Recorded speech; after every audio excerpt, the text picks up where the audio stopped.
Inicio de nuevo. Mi nombre es Juan Carlos Macías. Yo soy director general de Certificación Digital Online. Nosotros en Certificación Digital Online somos una empresa que proveemos una serie de servicios y un poquito de lo que vamos a hablar ahora tiene que ver con lo que nosotros hacemos para ustedes, que son plataformas para firmar electrónicamente. Vamos a hablar un poco más de eso un poco más tarde, pero me gustaría comentarles que estoy muy emocionado porque nos acompañan el día de hoy pues panelistas bastante importantes en el sentido que tienen toda la experiencia de un tema muy importante que queremos abordar con todos ustedes, que es en referencia a la validez de la firma electrónica en juicios laborales. Pues como ustedes saben, la firma electrónica en la vida de las empresas ha sido bastante bien aceptada, bastante útil y la verdad es que pues desafortunadamente y por fortuna la pandemia nos ayudó a subirnos a esta parte de la digitalización y entonces ahora con la firma electrónica podemos hacer muchas cosas en menos tiempo y con con el mismo valor legal, ¿no? Bueno, pues el último bastión que tenía por derrotar la firma electrónica pues tiene que ver con los documentos de recursos humanos, los documentos de la vida laboral de las empresas donde todavía hay un poco de recelo, la tradición de cómo gestionar un documento firmado físicamente es muy fuerte todavía. Todavía es muy usado que se tenga que firmar físicamente muchos documentos. Y bueno, en la sesión de hoy vamos a hablar de todo esto, concretamente de estos puntos. Y también les pediría de favor, si pueden anotar sus preguntas en el chat, se los vamos a agradecer. No podemos abordar todas las preguntas en esta sesión, pero nos vamos a dar la tarea de responderles a su correo electrónico, al correo que ustedes nos dejen. Les vamos a enviar la información. Me gustaría presentar a nuestros panelistas. Quisiera empezar digo, sin cuestiones de orden de género ni, digamos, de título. Me gustaría presentar al licenciado Alejandro Díaz Fernández. Él es maestro en Derecho Laboral y es socio dentro de la firma Pisa Abogados. Él se encarga de hacer una parte del litigio de esta firma. Y también tenemos, también de Pisa Abogados, tenemos a la licenciada Susana Flores Berión, y ella es maestra en Derecho Privado y Laboral. El despacho de Pisa Abogados, acudimos a ello, digamos que pedimos esta colaboración porque sabemos que tienen gran prestigio en cuestiones de acompañamiento de las organizaciones, sobre todo en la cuestión laboral, que es el tema que nos compete. También en esta sesión nos acompaña la jueza Rogelia Gómez Vargas. Ella es expresidenta de la Junta Especial número 8 de Conciliación y Arbitraje. Cuenta con un amplio currículum en materia laboral, entre ellos doctorados y maestrías, que me gustaría mencionarlos puntualmente cada uno de ellos, pero creo que la palabra de la jueza va a hablar por sí misma respecto a toda su trayectoria en este tema de la firma electrónica. Y bueno, y de los juicios laborales. Entonces, sin más preámbulos, me gustaría que comenzáramos esta sesión y en esta sesión, durante esta próxima hora, poquito menos de la hora, vamos a hablar de tres temas esenciales. El primero tiene que ver con la validez de las firmas electrónicas, sobre todo en documentos de carácter laboral. También vamos a hablar un poco acerca de nuestra plataforma, la plataforma de certificación digital online, que se llama Firma Electrónica con Certeza, y cómo es que cumple y abarca los requisitos de validez que nos van a mencionar los expertos. Por último, vamos a tratar de hacer un cierre y aterrizar las principales ideas de la reunión en las conclusiones. Entonces, como mencionábamos, en nuestro panel se encuentra la licenciada Susana Flores, el licenciado Alejandro Díaz y la jueza Rogelia Gómez, quienes nos van a apoyar en este día. Buenas tardes, licenciados, todos másters del área de Derecho. ¿Cómo les va? Buenas Buenas tardes. tardes. Buenas tardes, Juan Carlos. Muchas gracias. Buenas Buenas tardes, tardes. gracias por la invitación, Juan Carlos. No, al contrario, muchas gracias a ustedes, de verdad que estamos muy complacidos de tenerlos aquí. Y bueno, pues para no quitarles mucho tiempo a los panelistas, dejo la presentación que nos va a ayudar a mostrar el despacho de PISA de la mano de la licenciada Susana y del licenciado Alejandro. Y comenzamos. Adelante, por favor, licenciados. Claro.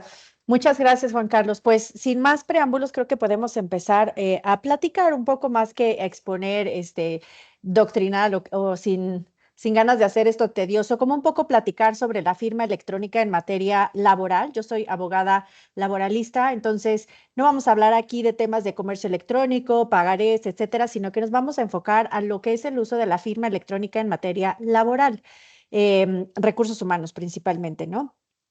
La pregunta que más hacen, sobre todo en recursos humanos, es, ¿la firma electrónica de los contratos y todos los documentos es válida en México? Y si firmo digitalmente, lo voy a poder defender en juicio. Entonces, vamos a ir contestando esto. Voy a dar como un panorama general y posteriormente vamos a entrar a materia de litigio, de proceso y finalmente el punto de vista de la autoridad. Eh, Sin ánimo de entrar tampoco a abordar lo que es el marco legal, solo quiero hacer hincapié en que este tema de la firma electrónica y la digitalización de documentos no es algo nuevo.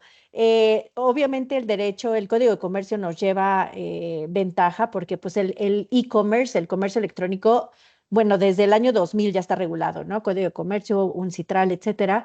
Y es algo de nuestro día a día, no es nada extraño. ¿Cuántos de aquí no compramos por Amazon o compramos por Mercado Libre o el súper, ¿no? Y al hacer clic, pues ahí ya estamos dando nuestro consentimiento. Ese clic ya es una firma electrónica. O como está en la foto, ¿no? Nos van a entregar el súper y firmamos con el dedo, pues eso también ya es una firma electrónica. Y pues en materia de contratos, eso ya es el consentimiento entre las partes, ¿no? O sea, la perfección del consentimiento, ahí está. Solamente que ahora va a ser a través de medios electrónicos. Y en la Ley Federal del Trabajo también esto no es nada novedoso. Yo diría que más bien es un tema desconocido, pero no es novedoso. Está desde el 2012 que se incluyó en los capítulos, o sea, 2024, 12 años, ¿no? Pero desafortunadamente, no todos los abogados en México conocen perfectamente la legislación en materia de digitalización y por eso algunos abogados todavía como que se resisten, ¿no? Empresas, ¿no? No, no, sigue guardando todos los recibos de pago en físico, el contrato también en papel, mejor guárdalo a la antigüita. ¿Por qué? Porque si un abogado no está bien preparado, pues no va a poder defenderlo en juicio. Entonces, para él es mucho más fácil seguir el old fashion de aquí está mi papelito y aquí lo defendo, en vez de actualizarse y como vemos aquí, el marco legal está en la Ley Federal del Trabajo, pero hay muchísima legislación al respecto que puede servirnos de materia supletoria, ¿no? El Código de Comercio, la NOM 151, que es importantísima sobre la conservación de mensajes de datos y digitación de documentos, el Código de Procedimientos Civiles, el Código Civil, incluso hay una ley de firma electrónica avanzada. Entonces, para hacer uso de esto, no nada más hay que conocer los 3 artículos, el 836 de la Ley Federal del Trabajo, sino hay que tener un conocimiento, digamos, armónico, universal, una exégesis, se podría decir, o una hermenéutica, para poder armonizar toda esta legislación y poder hacer una buena defensa en juicio. Entonces, sí les recomiendo que para hacer uso de la firma electrónica tienen que tomar en cuenta, ahorita vamos a ver la plataforma, pero también las personas que les asesoran, que tengan todo este conocimiento para que después lo puedan defender. Podemos pasar a la siguiente, Juan Carlos, por favor. Entonces, lo que siempre preguntan es, ¿pero qué tan seguro es usar la firma electrónica? ¿Cuáles son los riesgos? Pues mira, yo les diría que finalmente el riesgo es el mismo. O sea, la persona que te va a demandar, pero no te va a demandar porque firmó en electrónico, te va a demandar por despido injustificado o porque le dejaste de pagar el salario o por un tema de acoso sexual, es decir, porque se vio violentado un derecho y va a acudir a un juicio, ¿no? Entonces, en el juicio es el mismo, el juicio es como todo procedimiento que va a empezar con un proceso conciliatorio y luego la demanda, la contestación de la demanda. Y en el periodo de pruebas, ahí es cuando la prueba, bueno, pues ya no se va a presentar quizás en físico, sino en digital, pero el procedimiento es el mismo y el riesgo de que te demanden, pues les digo, no tiene nada que ver con la firma. La persona que quiera acudir a juicio va a ir a juicio firmándote en papel o firmándote en digital, ¿no? Eso es lo mismo. Ahora, lo que debemos ver es cómo vamos a defender esto si es que llegamos. Eh, un aspecto importante que quiero recalcar es que no es solamente la defensa en juicio, sino que nosotros en la firma tenemos siempre una cultura preventiva, es decir, desde los procesos de onboarding y de contratación que se usa la firma electrónica, tenemos que estar muy bien armados o muy bien blindados, por así decirlo, y tener esa vista a largo plazo, ¿no? Porque a largo plazo puede ser que me vayan a demandar y voy a llegar a ese punto. Pero yo no quiero dar patadas de ahogado en el juicio. Yo quiero desde antes estar preparada con todos los medios de defensa para que en el juicio sea pues un soft landing, ¿no? Como se usa ahorita con lo del nearshoring, para que esté más tranquilo mi aterrizaje. Entonces, nosotros, obviamente, como abogados, no queremos crear riesgos al cliente, al contrario, queremos evitarles el riesgo. Y la manera de evitar el riesgo es desde la contratación y desde todos los documentos tenerlos válidos digitalmente y luego la defensa en juicio, que efectivamente tiene que ser un abogado que conozca, que sepa argumentar, que sepa fundamentar y que sepa cómo hacerlo, ¿no? Porque no es lo mismo hacerlo en físico que defender un documento digital, pero eso ya depende de la preparación del abogado. Entonces, como vemos, desde los procesos de onboarding, desde la contratación, podemos usar la firma electrónica o estos medios digitales, pero aquí tenemos que hacer una distinción de los tipos de firma que hay, ¿no? Sobre todo en la Ley Federal del Trabajo, bueno, y en los otros, las legislaciones que dijimos. Está la firma, bueno, la firma autógrafa, que obviamente es la de puño y letra, y está también la firma electrónica, que ya está, les digo, en el 836 de la Ley Federal del Trabajo. Ahora, la firma electrónica tiene mucho más requisitos que una firma autógrafa. O sea, yo puedo firmar con mi nombre diciendo, soy Susana Flores y le pongo una carita feliz y nadie me va a decir nada, ¿no? Pero en la firma electrónica la ley sí me pone ciertos requisitos que yo tengo que cumplir, que me van a dar mucho más seguridad. Entonces, ¿podemos cambiarle? La siguiente. En general, para esta firma electrónica, yo tengo que acreditar dos cosas, o sea, haciendo una interpretación de todas estas leyes que les dije, y casi todas hablan de que vamos a tener que acreditar dos cosas en firma electrónica. Uno, la identidad de la persona, es decir, ¿cómo voy a ligar yo esta identidad con esta firma? ¿Quién es? ¿Quién realmente? Que sea yo la que dio clic en Mercado Libre y no mi sobrinito de 4 años, no la pata del perro. O sea, certificar esa identidad. Y el segundo que tengo que hacer es demostrar que este papel no ha sido alterado, no ha sido hackeado. Son las dos cosas. Entonces, la ley dice, bueno, a ver, hay dos tipos de firma electrónica, la avanzada y la simple. La firma electrónica avanzada es la que muchos están relacionados con ella, que es por ejemplo, la FIEL, la del SAT, ¿no? Pero es que los que hemos ido al SAT, bueno, pues te piden todos los requisitos, hasta las calificaciones del kinder, casi, casi. Entonces, comprobante de domicilio, pasaporte, te toman huellas, esto, el otro. Porque el SAT, como entidad estatal, se está cerciorando que esa persona que tiene esa FIEL eres tú y nadie más. Entonces, el SAT está respaldando esa identidad y por eso la firma electrónica avanzada tiene los mismos, o sea, así que la firma autógrafa. O sea, son idénticas. Ahora, ¿cuántas personas tienen fiel? Pues tendrá el representante legal y tendrá alguna otra persona, pero no es muy común.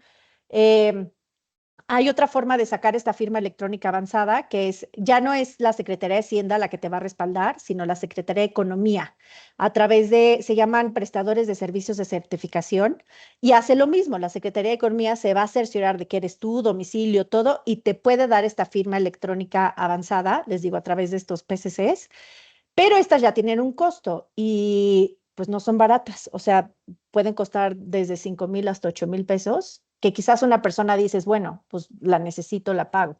Pero si tienes una plantilla de 2,000 trabajadores y 5,000 pesos, pues ya te salió en 10 millones, ¿no? Entonces, tampoco es tan viable, que es muy segura, sí, porque tiene los mismos efectos jurídicos, pero tiene estos obstáculos, por decirlo.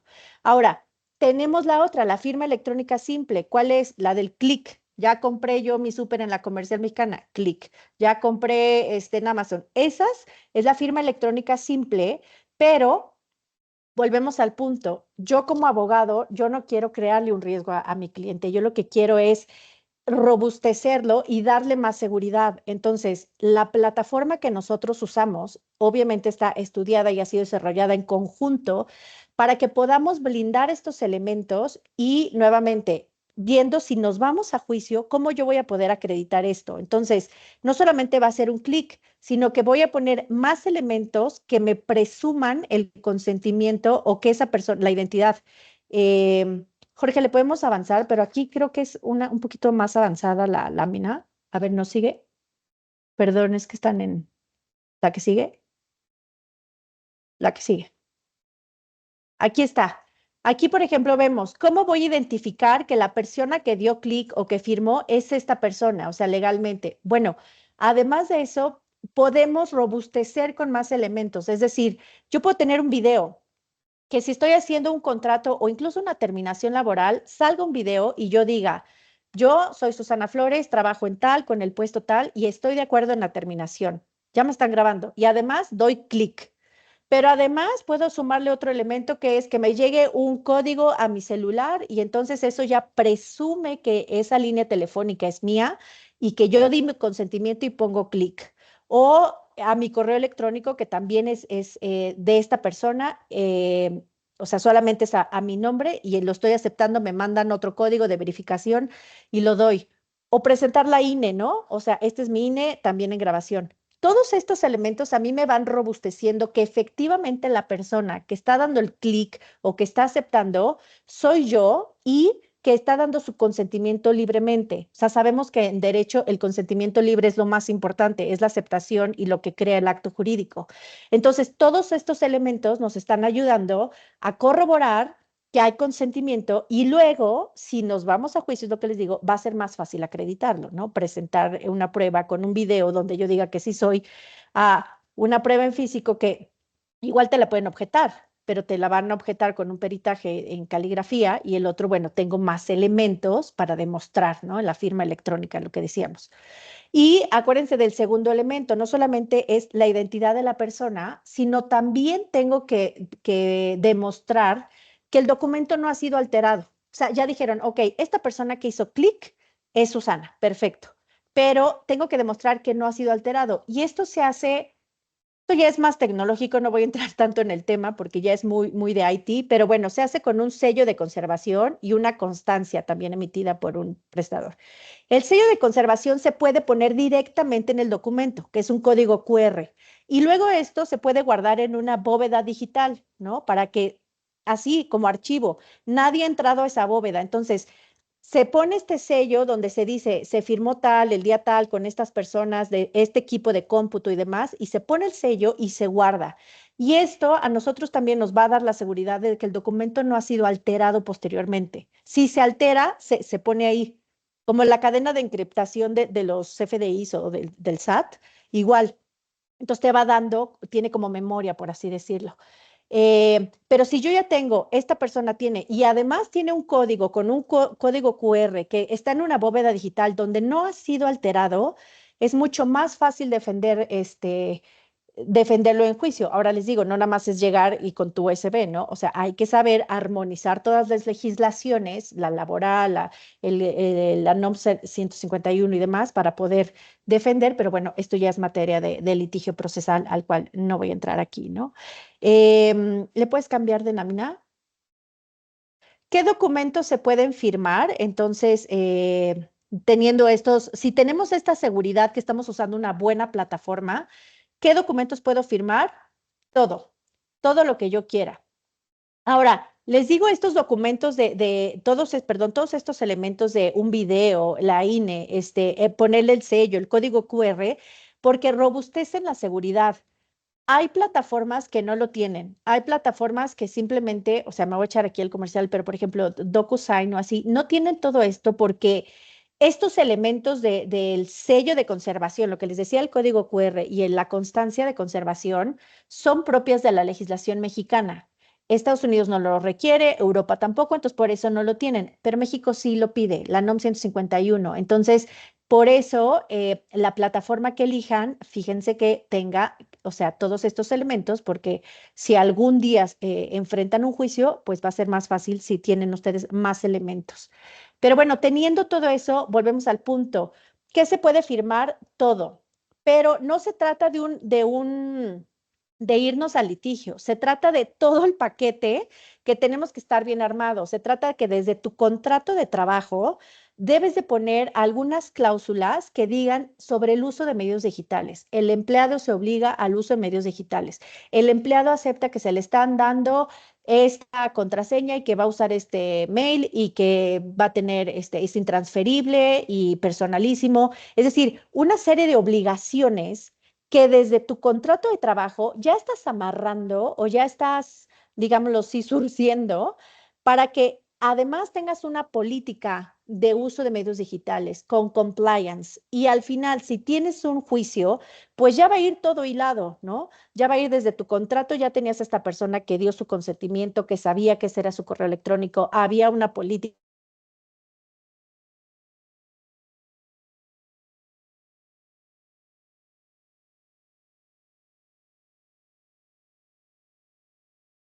juicio. Se trata de todo el paquete que debes de tener para poder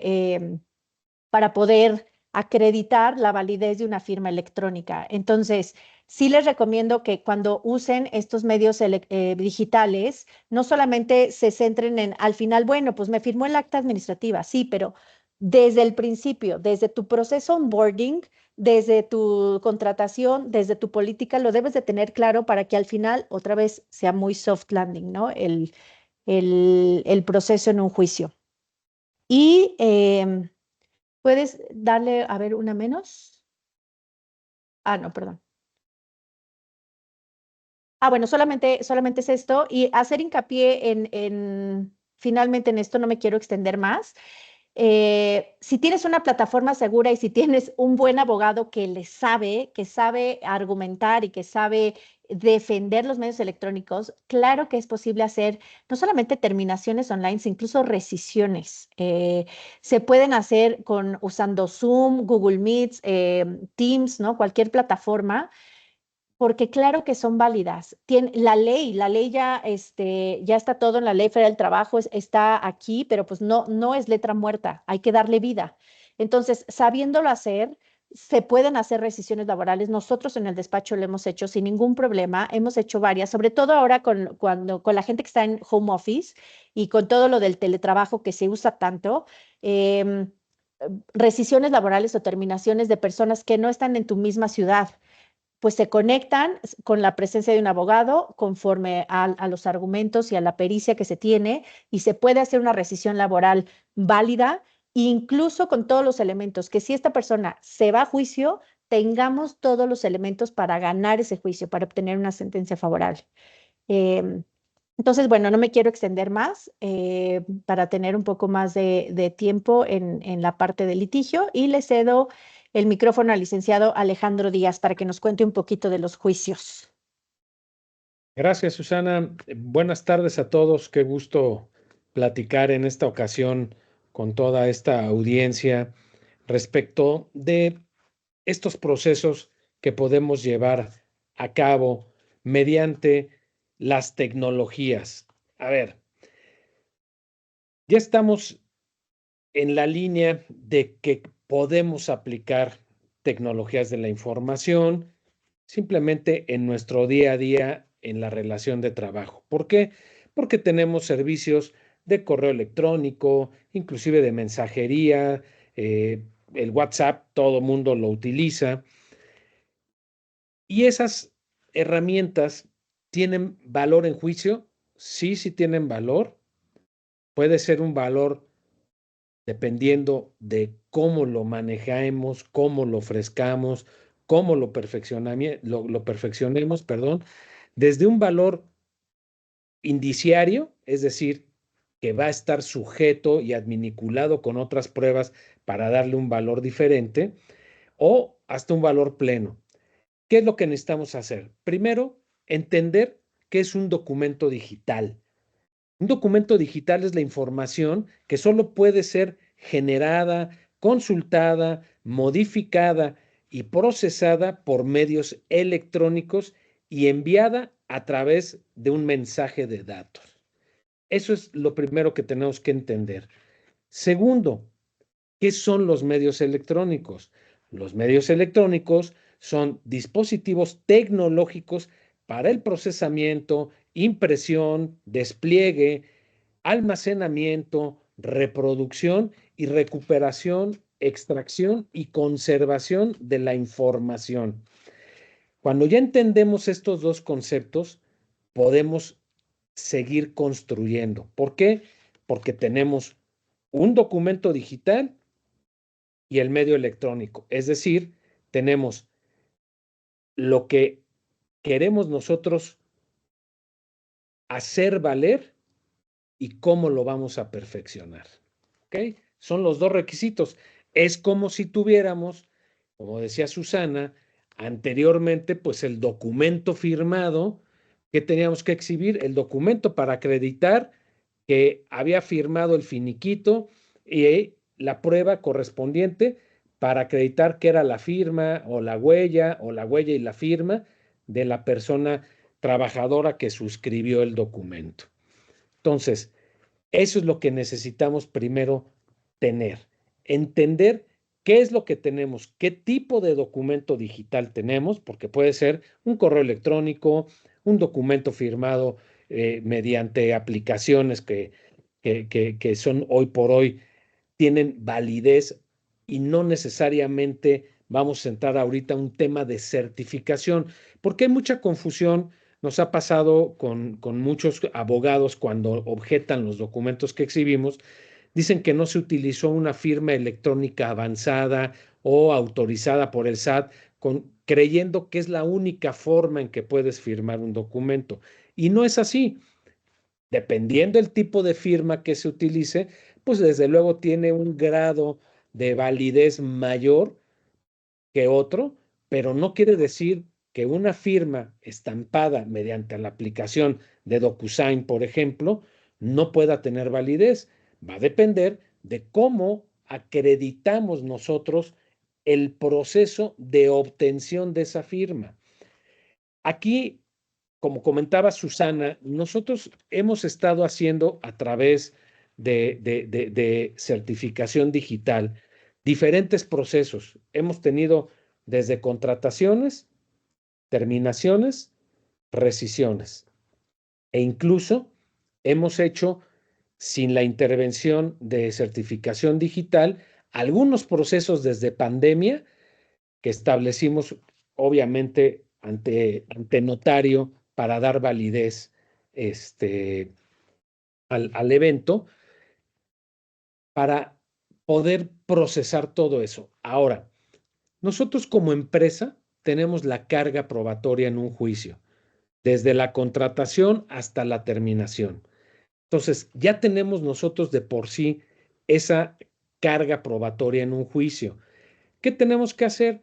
Buscar todos los elementos para poder llegar a tener esa validez en un juicio. Los artículos 776 que regulan las pruebas habla de todas las pruebas, digamos en general, habla cada una de los tipos de pruebas que se pueden ofrecer en un juicio y después tenemos un capítulo especial que está desde la ley reformada en 2012 y ahora llevada al procedimiento en los artículos 836 A al D.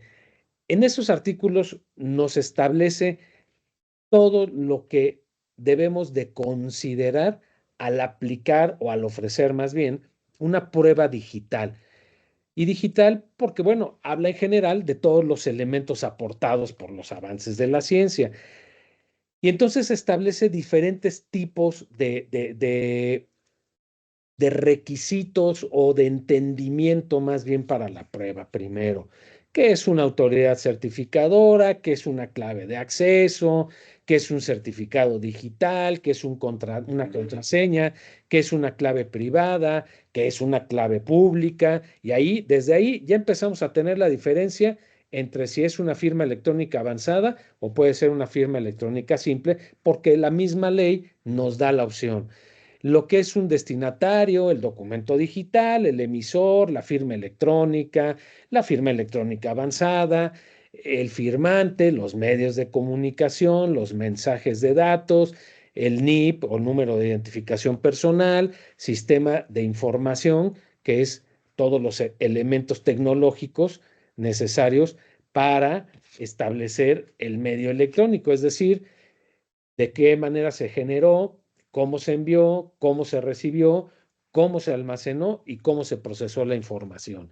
Y luego tenemos también, hoy por hoy, algo que ya nos ayuda mucho en el litigio, que es el comprobante fiscal digital por Internet, que hace las veces de un recibo firmado. Hoy por hoy tienen esa ventaja de tener esa validez en un juicio.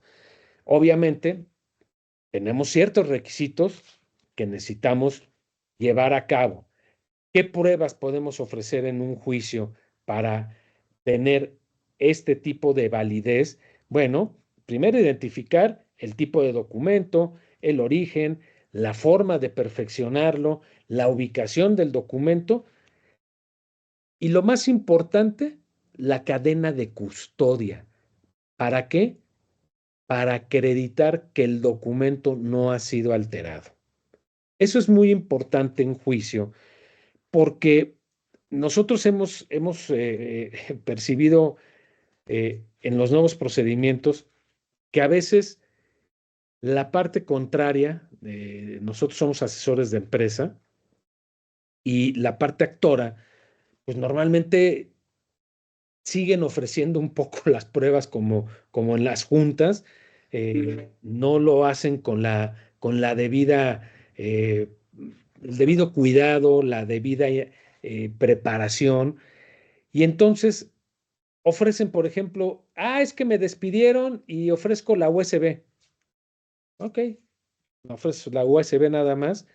Pues sí, la USB como tal, independientemente de que pueda ser reproducida o no, no te genera desde el ofrecimiento necesariamente la admisión. Va a depender de nosotros como litigantes qué armemos para desechar esa prueba.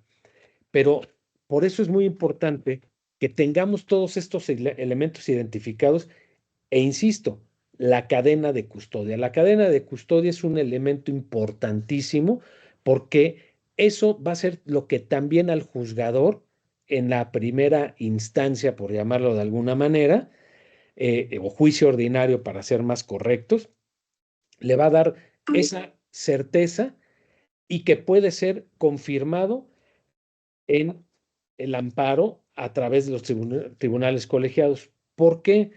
Porque tanto los juzgados laborales de la Ciudad de México o locales como los federales ya tienen la utilización de estos medios electrónicos que dictan acuerdos con firmas electrónicas, tienen la emisión de la audiencia mínima con firmas electrónicas, y entonces entienden perfecto la validez de un documento firmado electrónicamente.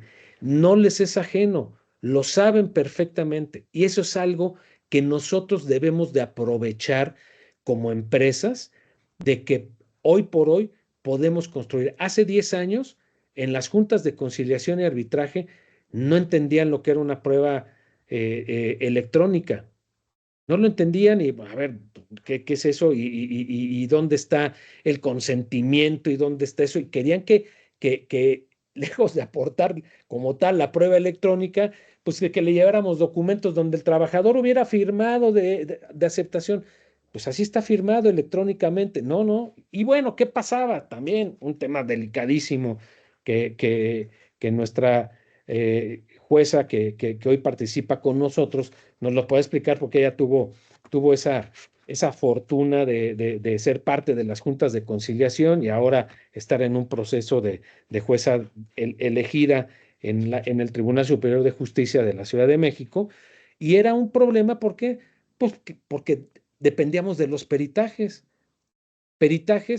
que independientemente de la certeza de la veracidad o no, siempre, siempre, siempre el perito del actor decía que no, el perito de la demandada decía que sí, y entonces íbamos a un perito tercero, que el perito tercero, pues dependía, desafortunadamente muchas veces era comprado, y pues dependiendo quién lo comprara, pues es lo que establecían. Y esa es una triste realidad.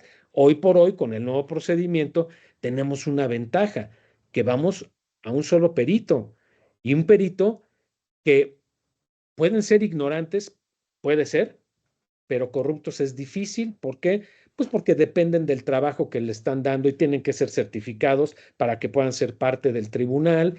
Y entonces, pues nos da de alguna manera elementos más certeros de que difícilmente pueden hacer una emisión de un dictamen que no sea correcto. ¿Qué debemos de ofrecer en nuestro peritaje como parte de la pericial informática forense? Bueno, pues que nos digan qué es una firma electrónica, cuál fue el proceso de firmado, cuáles son los documentos y elementos que se están ofreciendo, qué garantiza la integridad del documento, ¿no? Qué elementos tecnológicos que confirmen su origen, integridad y fiabilidad. Y lo que comentaba, pues que nos digan en el peritaje si el documento fue alterado o no. Y eso es lo que les comento, que es muy importante por la cadena de custodia. Entonces, con todo esto, ¿qué podemos hacer? Pues podemos ir a muchas cosas. No hay que tenerle miedo a la tecnología, no hay que tenerle miedo a el exhibir documentos digitales. Lo que tenemos que hacer es, primero, prepararnos desde la prevención al litigio. Lo que menos quieren las empresas es tener litigios. Por eso es importante que se haga una prevención. Ya lo comentaba Susana, podemos desde firmar el contrato, desde firmar modificaciones o convenios particulares que se hagan, hasta una terminación de la relación de trabajo o una rescisión. Vamos a tener como empresa la carga de la prueba, pero hoy por hoy, con los criterios que se tienen actualmente, pues tiene mayor validez o credibilidad un documento electrónico que una renuncia y un finiquito. Primero, porque la renuncia, pues ya sabemos que es un documento totalmente satanizado ya. ¿Por qué? Porque pues desafortunadamente había muchos abusos y se prestaba pues a un manejo indebido de que tuviera realmente un consentimiento de la persona trabajadora. Por lo tanto, ¿qué es lo que tenemos que hacer? Bueno, cambiar. Es más creíble que tú establezcas y acredites un proceso que llevaste a cabo donde le dijiste, oye, una persona te renuncia por correo electrónico. ¿Qué hacían o qué hacen? Porque todavía se sigue haciendo es, no, tienes que venirme a firmar la renuncia para que yo pase al área de nóminas, payroll o el área que corresponda, recursos humanos, para que calculen tu finiquito. Y luego pasa que, pues, en ese proceso de calcula tu finiquito, pues ya se pasaron a lo mejor una semana, si bien nos va, y a veces puede ser más. Y entonces, pues la persona que hoy quiso dar por terminada la relación de trabajo y que lo hizo correctamente y ven que no le pagan, pues entonces le empieza a generar duda. En ese inter se asesora y entonces el abogado le dice, ¿la mandaste por correo? No tiene, no tiene valor, no te preocupes, vamos a demandar por despido. Entonces, ¿tiene valor o no tiene valor la renuncia que haya hecho la empleada, el empleado por correo? Pues sí puede tener valor y puede tener un valor pleno o un valor indiciario, dependiendo de las pruebas y lo que vayamos adminiculando para perfeccionar ese documento. ¿Por qué? Porque, bueno, pues tendremos que acreditar que esa persona tenía ese correo electrónico si lo envió desde una cuenta institucional o si lo envió desde un correo personal, pues que a lo mejor ese correo personal esté registrado de cuando entró a trabajar como parte de la información general que se tiene y entonces podemos ir con eso poco a poco adminiculando distintas pruebas para darle certeza a ese documento.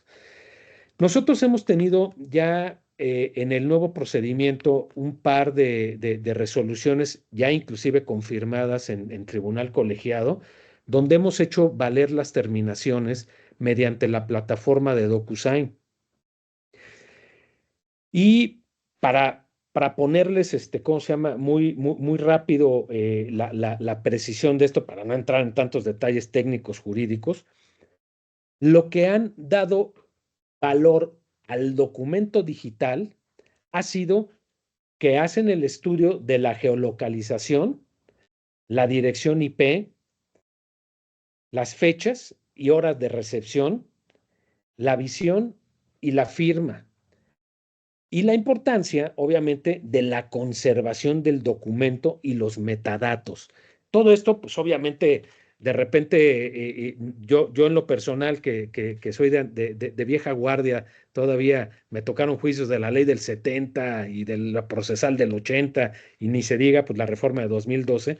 Cuando empezaba yo a ver esto, decía yo, bueno, Dios de mi vida, ¿qué es eso? ¿Qué es un metadato? ¿Qué es la geolocalización? Porque pues, sí entendemos algunas cosas con la tecnología, el teléfono, Waze, todo eso, pero pues hay que estudiar, hay que meternos a estudiar un poquito más, a no quedarnos con las defensas normales que hacen todo mundo, y con eso podemos ir avanzando para entender y entonces poder decirle a un tribunal, a un juez, ¿cómo se llama? En la primera fase de un juicio e incluso a través de un amparo, si tuviéramos una resolución contraria, poder explicarle todos los elementos, pero para eso, primero los tuvimos que entender y desarrollarlos en el juicio.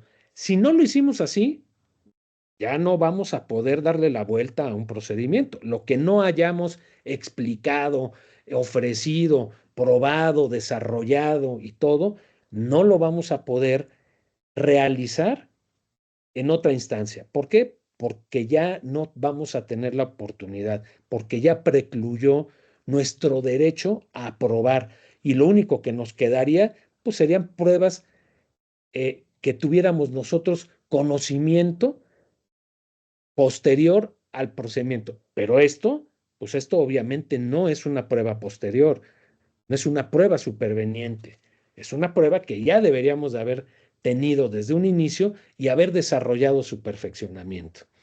Estos dos juicios que comentaba fueron ratificados inclusive por el tribunal colegiado porque el análisis que se hizo desde el juez laboral fue un análisis adecuado en base a las pruebas que aportamos y al dictamen pericial en informática forense que fue desahogado y que desde luego analizó todas estas circunstancias que les estoy comentando de la geolocalización, de los metadatos, de la cadena de custodia, y con eso corroboraron que era un documento válido y no era un documento que estuviera con firma electrónica avanzada. Es una plataforma que incluso no tiene certificación como los documentos que emite certificación digital. DocuSign no tiene una certificación como tal. No obstante eso, pudimos acreditarlo. Ahora imagínense si exhibimos un documento que tiene una certificación digital, uno, dos, que podemos hacerlo a través de todos estos parámetros que estamos cuidando. A ver, si vamos a tener una rescisión de contrato un tanto delicada y todo, bueno, pues que intervenga el notario y el notario va a dar fe de que estamos en una plataforma, que se conectó Alejandro Díaz, que se conectó Susana Flores, que se conectó Juan Carlos, y entonces va a tener la identidad de las personas porque pedimos que se identifiquen, ¿verdad? Pedimos que pongan inclusive su INE, pasaporte, cédula, lo que sea, y entonces el notario está dando certeza de lo que está haciendo en el procedimiento y tiene facultades para eso, porque no es un acto de comercio y es identidad de las partes. El notario no va a decir si el convenio es legal, si se pagaron los mínimos, si se pagaron los máximos. El notario no va a dar fe de eso, va a dar fe de que comparecieron las partes, que se identificaron y que manifestaron la voluntad del documento que están suscribiendo. Entonces, todos esos elementos son los que nos dan la fortaleza. Habrá casos, evidentemente, que podamos ocupar un notario Habrá casos en los que no sea necesario, por ejemplo, para firma de contratos, pues no es necesario que tengamos un notario, ¿no? Para a lo mejor un tema, no sé, de documentar un permiso, una licencia que por la distancia no lo podemos hacer, porque ¿qué pasa? Muchas veces las empresas, pues nos confiamos de que la persona a la que le mandamos un documento y le decimos, imprímelo, lo firmas y me lo mandas escaneado. Está bien, pero ¿cómo nos aseguramos de que la persona que firmó el documento efectivamente lo firmó ella y no se lo encargó al primo que estaba ahí? A ver, tú haz mi firma. Entonces, ¿qué mejor que hacerlo a través de plataformas, a través de la mensajería oficial, el correo electrónico? Porque eso nos va a dar toda la certidumbre e incluso hasta para el mismo empleado le da tranquilidad de que se están haciendo las cosas correctamente. Riesgos, siempre se tienen riesgos en materia laboral, aunque tengas convenios firmados ante el centro de conciliación o ante la Junta, de todos modos te demandaban. Siempre vas a tener un riesgo. Así pagues 3, 20 y 12. Siempre vas a tener un riesgo. ¿Por qué? Porque evidentemente va a depender de cómo te defiendas en un juicio. Si tú a la audiencia no llegas o no contestas o no exhibes el documento, pues aunque lo tengas firmado, no vas a salir adelante en el proceso. Entonces, es importante, insisto, quitarnos el miedo y avanzar con estas plataformas. Hay que saber ofrecerlos, estudiar, desde luego, pero también preparar a nuestros clientes para ese procedimiento. Sería todo por mi parte de momento. Muchas gracias. Licenciado, muchísimas gracias. Bastante interesante y bastante, digamos, yo creo que para mí aclara muchas dudas respecto a lo que normalmente nos expresan nuestros clientes de cómo usar y cómo confrontar, cómo armar una prueba documental, cómo ir preparados ante un juicio en este sentido. Y creo que ustedes nos ayudaron muchísimo en esa parte de la información que necesitábamos. Bueno, y así como lo mencionamos al principio de la reunión, quisimos ir de lo básico, de la teoría, después ya lo que es el litigio y finalmente llegar a la parte donde qué es lo que sucede cuando ya nos fuimos a juicio, qué es lo que sucede cuando un juez recibe digamos, una prueba documental basada en documentos electrónicos. Y por eso quisimos invitar a su señoría, a la jueza Rogelia, para que nos platique un poco de su experiencia cuando ella ha enfrentado o más bien ha tenido que resolver juicios donde las pruebas están basadas en documentos electrónicos. Y quisiéramos irnos de una forma muy concreta. Su señoría, buenas tardes, muchas gracias por estar de nuevo aquí con nosotros. Y la pregunta concreta de la mayoría de los abogados es, ¿son aceptados los documentos firmados electrónicamente como pruebas en tribunales? ¿Usted qué nos diría al respecto? Muchas gracias, buenas tardes a todos. Gracias por la invitación. Es un honor compartir el panel con abogados expertos y además que también veo en los que nos acompañan hoy a esta sesión que también hay conocedores de la materia. Pues bueno, primero quiero decir que no le tengamos miedo a este tipo de documentos. Es algo que, como ya lo mencionó el maestro Alejandro y la maestra Silvia, Susana, desde el 2012 se establece un capítulo especial para estos elementos aportados por los avances de la ciencia. Los requisitos para su ofrecimiento pues están previstos en nuestra ley, pero siempre me gusta compararlo un poco para aquellos que, como bien dice el maestro Alejandro, estamos acostumbrados al procedimiento tradicional en el que un documento físico es el que con el que pretendo acreditar todo o con el que me enfoco para poder tener alguna evidencia, ya sea de un pago o de un contrato, o de una renuncia quizá, ¿no? O de algún convenio. Ese documento físico, cuando se exhibe a juicio y se exhibe en copia simple, tenemos que acreditar que ese documento existe a través de un medio de perfeccionamiento que se llama cotejo. Así debemos de pensar cuando tenemos enfrente documentos, elementos aportados por la ciencia o documentos digitales, llámese correo electrónico, un mensaje de WhatsApp, a lo mejor alguna grabación, cualquier elemento aportado por la ciencia que puede ser un documento digital. Ello desde la reforma del 30 de noviembre del 2012, que inicia su vigencia el 1 de diciembre de ese mismo año, se estableció que pudiese ofrecerse de esa manera, pero con el temor de hacerlo, pues tardamos muchos años, ahorita tenemos 14 años a partir de esa reforma, pero muchos años que no lo hacíamos de manera correcta y que a su vez, si la postulancia no lo hacía de manera correcta, tampoco las autoridades sabíamos cómo abordarlo de manera correcta y eficiente. Entonces, cuando exhibimos un documento en copia, pues tiene un valor indiciario, tiene un valor mínimo, que es un estándar valoratorio muy bajo, es una posibilidad, eso es un indicio. Así exactamente es cuando tenemos un documento digital.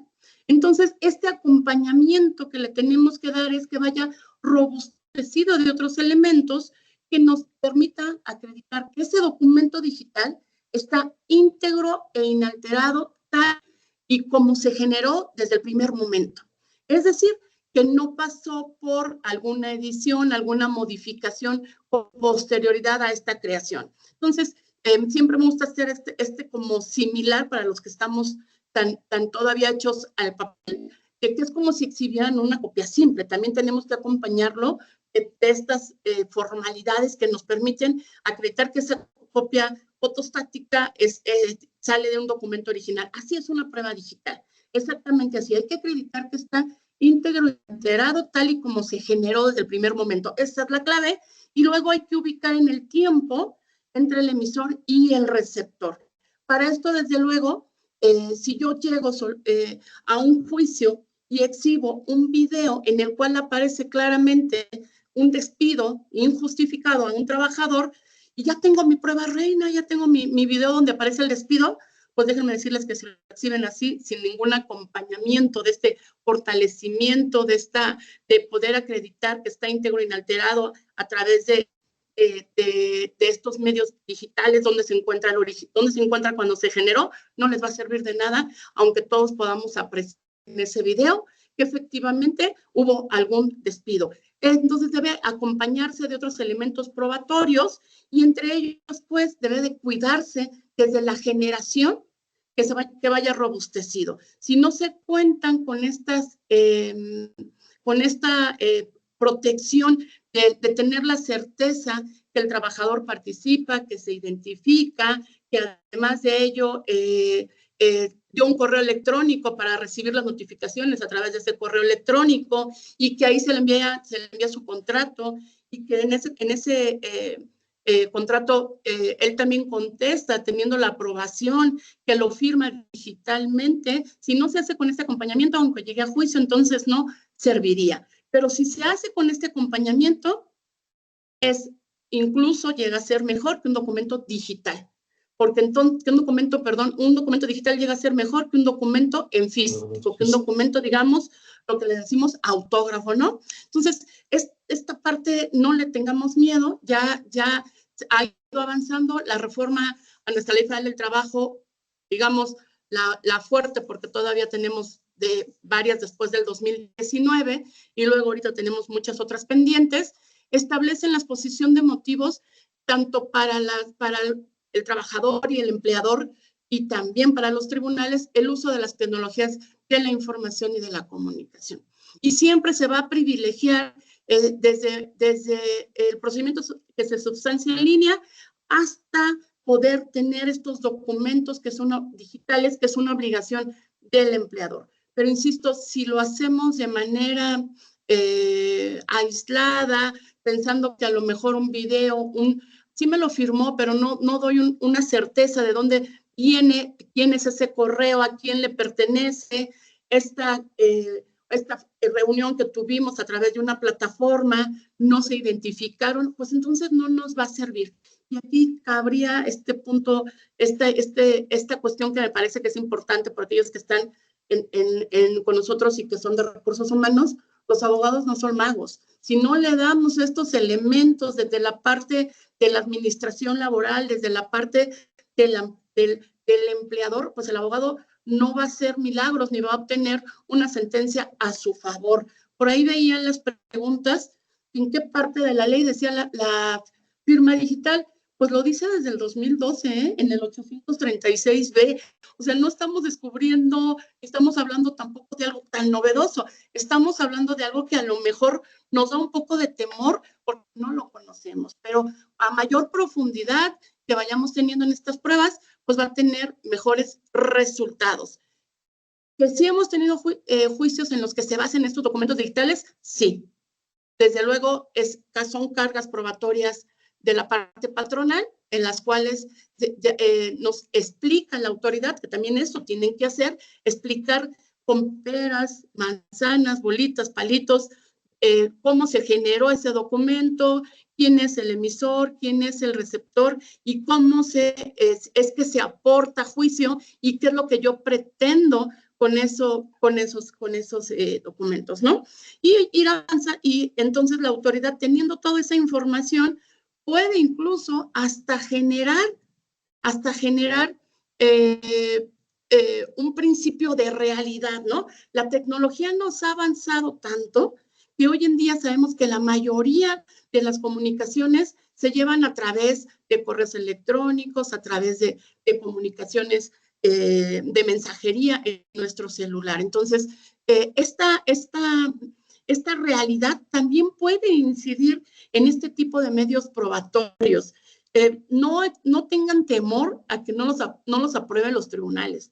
Cada día están mayormente capacitados los jueces y además, si en el supuesto caso que tengan una arbitrariedad que no se admita un documento digital, desde luego que tienen a su alcance el medio de impugnación, que sería el juicio de amparo. Entonces, no habrá forma de que ya no los utilicemos. Más bien pensemos en cómo los podemos implementar para eficientar nuestros procesos en el interior de la empresa y que eso que ya lo tenemos establecido dentro de la patronal, pues nos sirva para hacer frente a un juicio, a poder enfrentar estas cargas que de por sí la ley le otorga a la parte patronal. Muchas gracias, su señoría. Pues sí, definitivamente ya no es un tema de si es válido o no, si existe o no. Más bien yo creo que es un tema de saber cuándo vamos a implementarlo, ¿no? Cuándo vamos a utilizarlo, cuándo nos vamos a animar o cuándo vamos a tener como, digamos, el interés de abordar un poquito más de estos temas.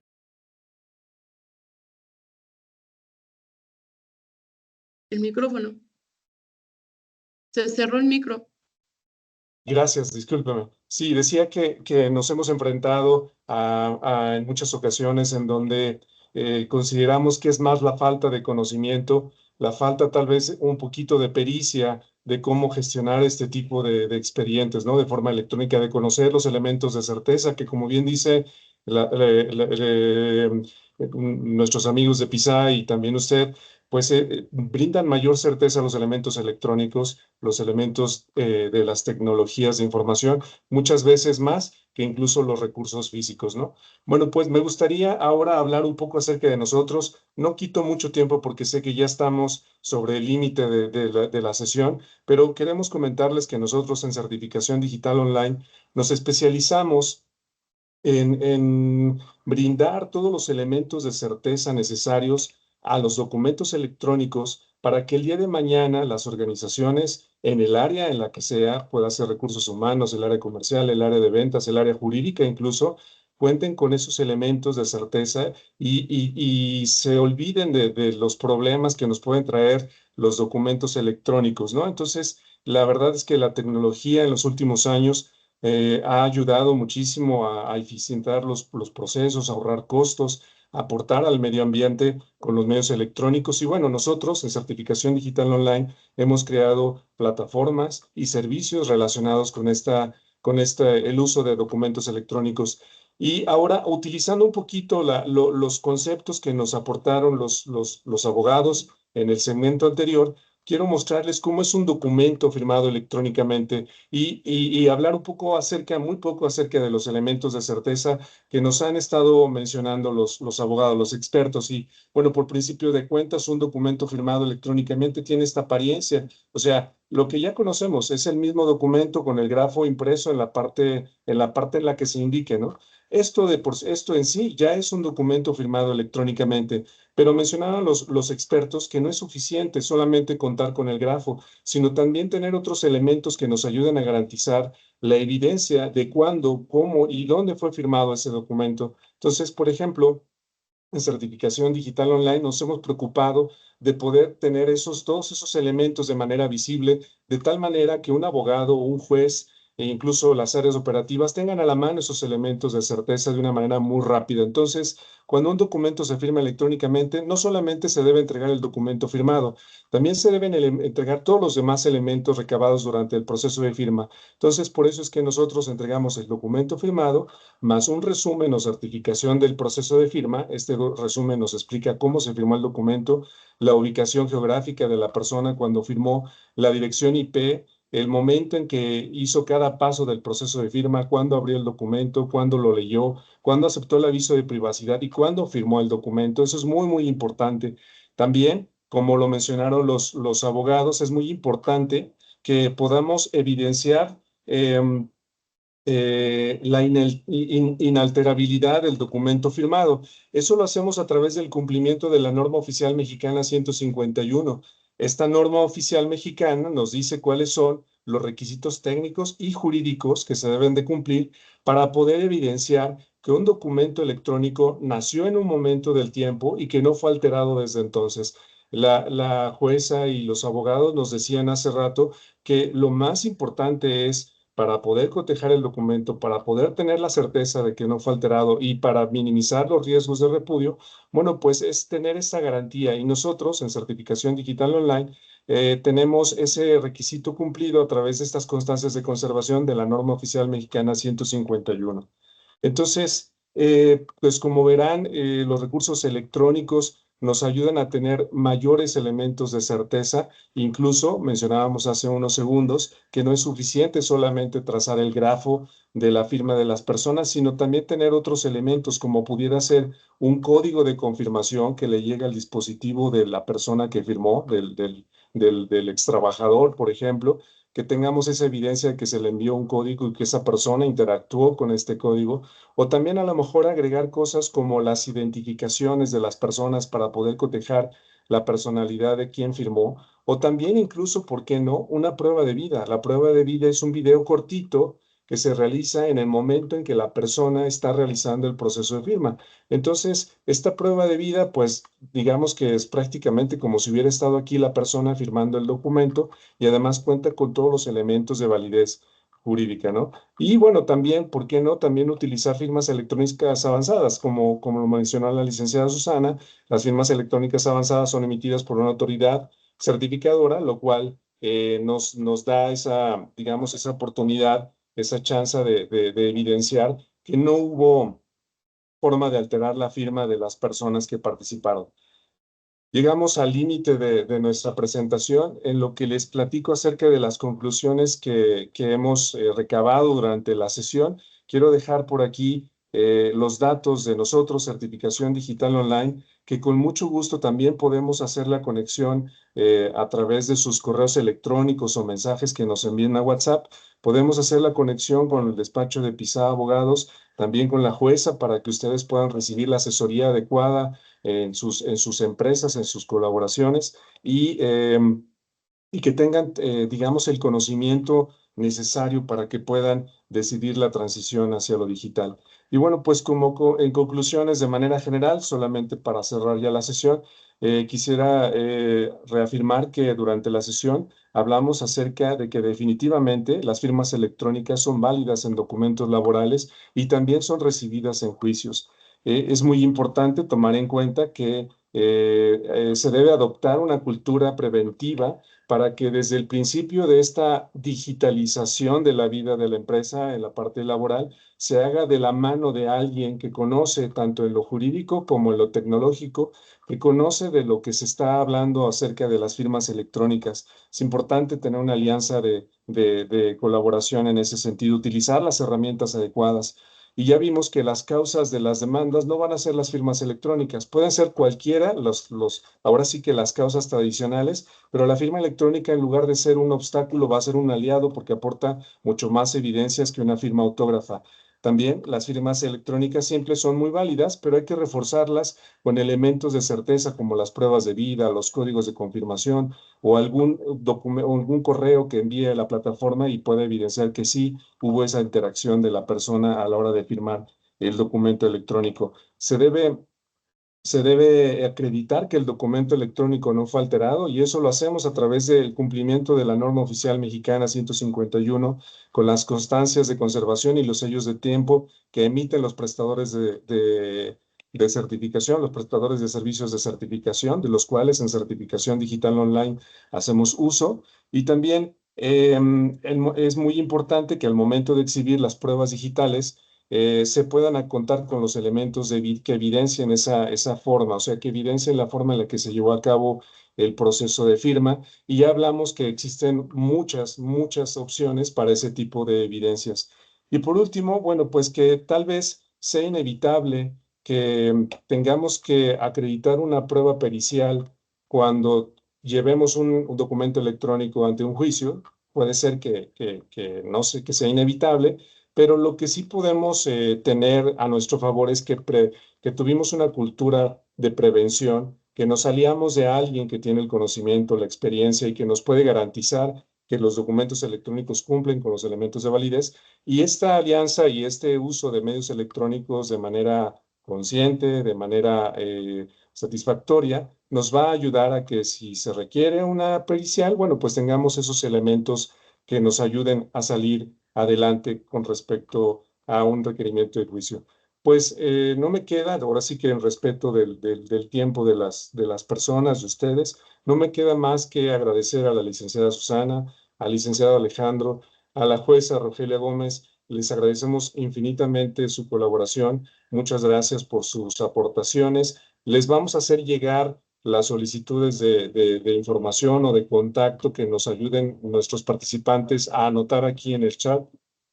Los vamos a hacer llegar con mucho gusto. Y a todo el público en general, gracias Susana, gracias Alex, gracias su señoría.